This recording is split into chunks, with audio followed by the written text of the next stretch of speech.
What's up guys? As you guys can see, I decided to start off the new year with a new setup. I wanted to showcase my nail polish tower because I really love it and I think it would be really fun in the future to sort of have like themes. So maybe around Valentine's Day you'll see like pinks and reds, and then in the spring you'll see pastel colors. I don't know. Part of my New Year's resolution is to finally film all the videos that I've been promising you guys that I'm going to film. I feel like I'm always saying in my videos like, oh, and I'm gonna do this sort of video soon, so stay tuned, and then I completely forget to do it. So today's video is one of those. If you guys have been requesting videos that I've completely forgotten about, again, just let me know in the comments. So today's video is about nail stamping, and I've done a few videos on how to do nail stamping before with different designs, but I feel like a lot of people don't actually know what that is, and that's why I'm going to teach you all the basics today. If you are a nail polish addict, you might already know about it. I'm going to teach you all the basics right now, so stay tuned.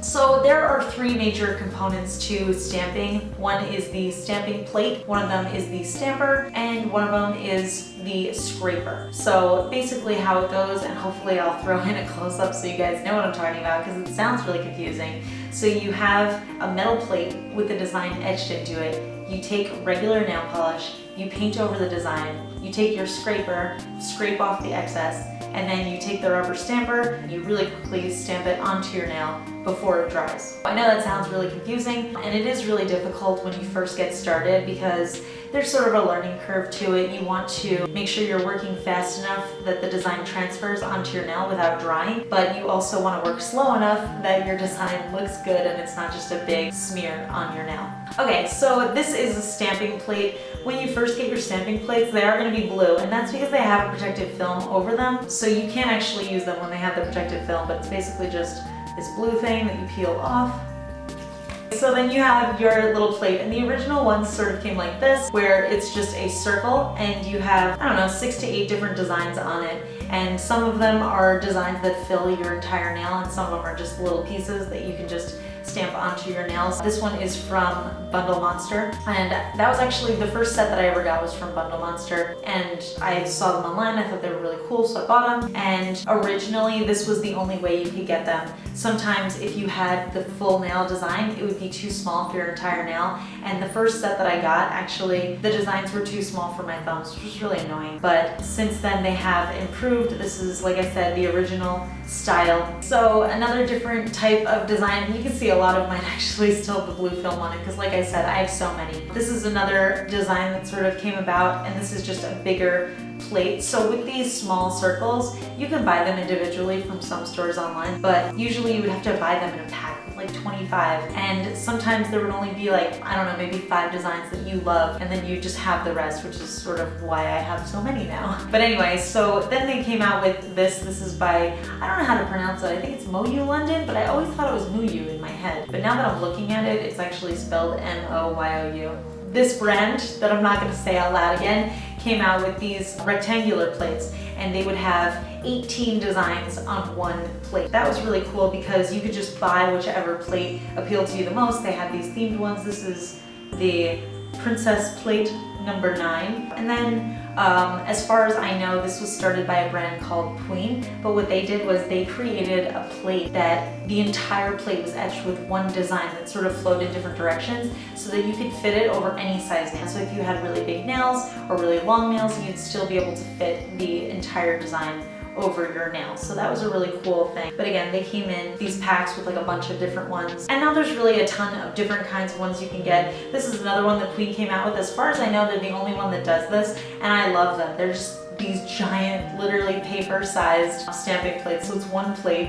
It's got a bunch of different designs etched into it, like different areas have different bits of the design. This is called the Lace Blossom from the Queen Celebration Collection. So I have a few of these too, and you can just get this one giant plate with a ton of different designs on it, and you are really unlimited with what you can do with just the one plate. So like I said, there's really a lot of different kinds of stamping plates. Now they make square ones, they make rectangle ones, they make ones with the entire full design, and they still have, you know, little ones where you can just like stamp a butterfly onto your nail. There's a ton of different types of stamps. All right, so the next thing that is important to the whole stamping process is the stamper. So basically what it is it's just a plastic stamper with a rubber cap on the end, and that picks up the design for you, and you can just stamp it onto your nail.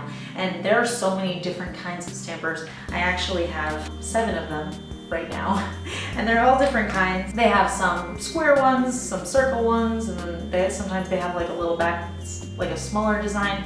Some of them are really hard, so you roll them onto your nail. Some of them are super squishy. This is the one that I use most frequently, but I actually just ordered another one. This is from the What's Up Nail store. But yeah, so I like this one. It's really squishy, it's really big, so you can fit an entire design on it. There are a lot of different kinds of stampers. There's a lot of different arguments over which one is the best stamper, but I really think it's just about learning how to do it, and once you do, you'll be able to really use any stamper. Okay, and then the third and final aspect of stamping is the scraper. So once you put your nail polish onto the metal plate, you want to scrape off the excess so it doesn't get on your stamper. So what originally used to come with the stampers was this scraper, and it was like a piece of plastic with a metal edge, and you would scrape it off. But the problem with this is that the metal would actually scratch the surface, and it would almost ruin the design. So people stopped using these. Now a lot of brands usually come with their own little plasticky scrapers. These are just a bunch that I got from Queen. Some brands come out with their own little credit card like scrapers, so you can use those. So now that you know all the basic pieces that go into stamping, let's talk about the nail polish. There's a few rules and there's a lot of exceptions.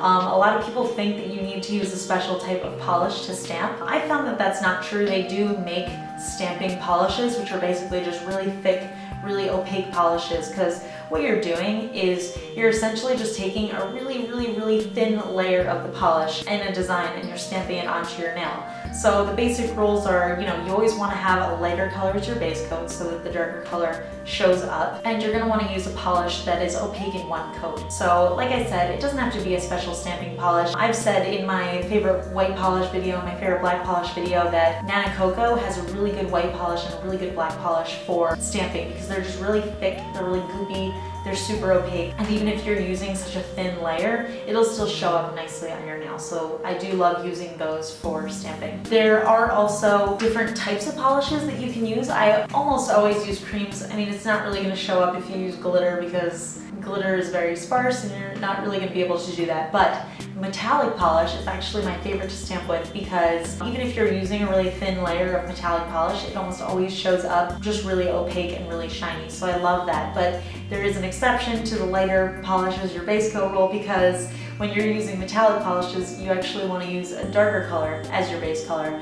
So I almost always go with like really dark colors as my base color, and then just like a really bright silver or gold polish to stamp with. Like I said, there's really a lot, and there's really no brand that's like, oh my god, these are the best polishes for stamping, because any polish that you use that's thick, or even if you have a polish that's old and it's starting to like get really thick and goopy and really difficult to use, that's like the perfect time to use it for stamping, because at that point it's literally like the perfect consistency for it. So definitely don't feel the pressure to buy a special stamping polish. So I'm going to do a quick demonstration. I'm going to show you how to do the actual stamping onto your nail. Alright, so here's the stamping plate that I'm going to use. Just a side note, you can clean these off with acetone and a cotton ball or Q-tip. I'm just going to paint on with some silver polish onto the design that I want. I'm going to scrape off the excess so only the design remains. I'm going to stamp it onto the stamper, and you can see it has been transferred really cleanly onto it. And then I'm just going to stamp it onto my nail. There you have it. It transferred perfectly onto the nail. Super easy. And you know, it definitely takes some trial and error, so if you find that you didn't do it perfectly the first time, you can just keep practicing and it will come easier every single time you do it. So that is it for my stamping basics video. I will put a link for all the places where I get my plates and my stampers and my scrapers and all that stuff in the description. Definitely give this video a thumbs up if you learned anything, and of course subscribe for more nail art. Like I said, 2016 is going to be a big year. I've got so many fun videos planned for you. I'm hoping we can interact more and do more fun things. So yeah, stay tuned and I'll talk to you guys later. Bye. what I'm going to be doing with the new scramper. What is a scramper?